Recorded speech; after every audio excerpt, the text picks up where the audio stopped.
Oh. Oh no. Guys, 1 second.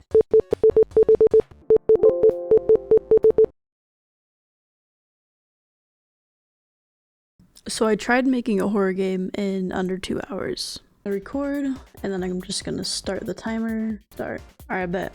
First thing we're gonna do, we have first person character. I don't think we'll have any sort of attachments or anything, so we could just delete that. I came up with an anomaly catching game. It's not like a normal horror game, but it's gonna be more spooky themed. So I started by opening Quixel Bridge, and I was like, wait, this is cheating. Quixel Bridge. We're just gonna like snag assets. Or should I just make all the- I'm gonna make all the assets. I'm gonna make it. Nah, we gotta do this the right way. Time to make my own assets. Have you been wanting to learn Unreal Engine for its 2D capabilities? Are you tired of being told you cannot make 2D games in Unreal? Well, you're at the right place because I just created a Udemy course featuring over 3 hours of content where you make a game from beginning to end. It's a simple top-down beat-em-up where we cover basic tileset mechanics, best practices for sprites, materials, and damage system, all the way to creating a win condition, packaging your very own project for you to share with your friends. This course will always stay at its $9.99 price. I'll be adding more projects to it. The roadmap for the course is March through April, 2.5D turn-based game, beginning to end. You know the game Octopath Traveler, it's kind of something like that. And then April through May, 2D platformer Metrovania style game. And these are very basic games. I'm wanting to add them to the course just to cover all the bases with 2D games. All of the art assets are included and will be available for any commercial or personal projects. I already have students coming in as well as a Discord with private text channels to talk to me personally where we can go over any questions you might have or you can show off your work. Also, if you join my Discord and react to this post, I'll post a link to my Discord down in the description. If you react to this post, I'm gonna try weekly just to give the course to one random person that reacted. So if you're interested, join the Discord, react here. Thank you again, enjoy the video. So I opened up Blender, made a tunnel, made a couple of sprites. Chat said the scary creature should have an ooh mask, so I drew that. Let's speedrun this.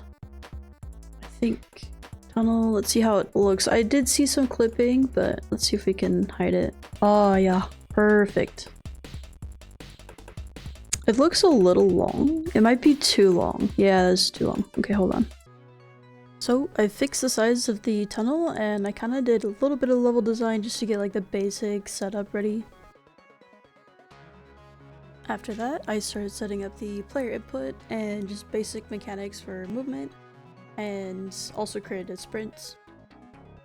Pixel bridge really quick and do like train station or something, like tile. Looks like I just need to adjust the tiling a little bit. It's a little sketchy, but let's do it. And then the directional light. Let's just like rotate it all the way around. It's like a sunset. Then I got the logic of the levels.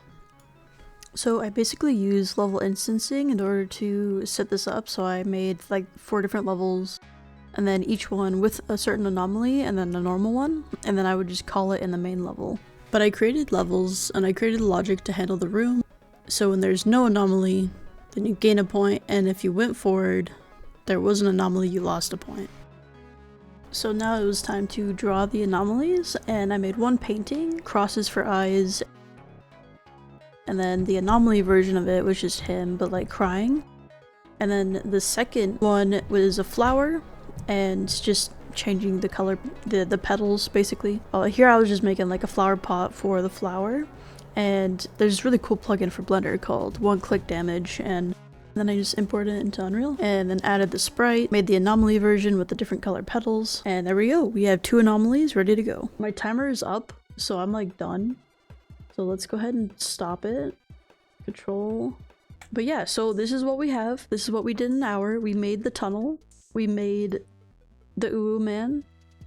We made the basic setup of a room. So it's like, okay, there's a flower, there's a painting, there's an Uwu man, and then you go up to the door, and I wanted to get a widget up that says, oh, is there an anomaly in here? And you say yes or no. And if you say yes or no, you get like points. I'm gonna keep building on this though, but I just wanted to see how much I could do in an hour. But yeah, so Uwu man, and then here's the anomaly, and then we have the code.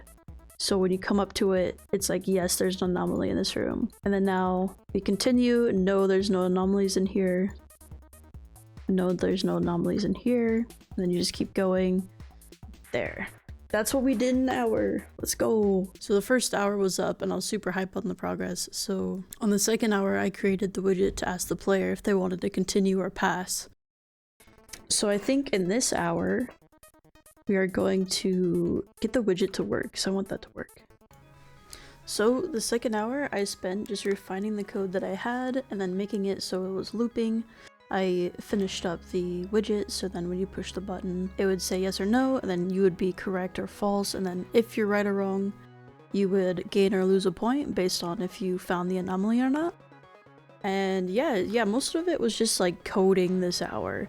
The first hour seemed to be like a whole lot of level design. The second hour was just 100% coding. So I created 2 different anomalies. Sadly, I could not get the code to automatically generate the next room to work, but that's okay.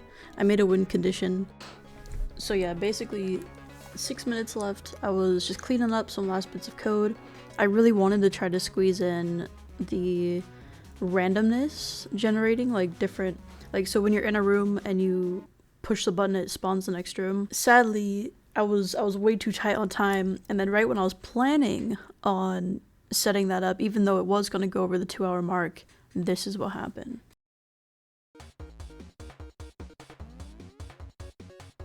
Oh. Oh no. Guys, 1 second. So the second hour was up, I went to push play, and my video graphics card ran out of memory, so my project was corrupted, and all of it was lost. I can't even open it. Boot it back up. I don't know if y'all can see me yet, but like, dude. My computer crashed. That was so funny. Oh my god. My computer turned into Morse code. That was great. Yeah, it said video memory. I'm gonna open up Unreal again.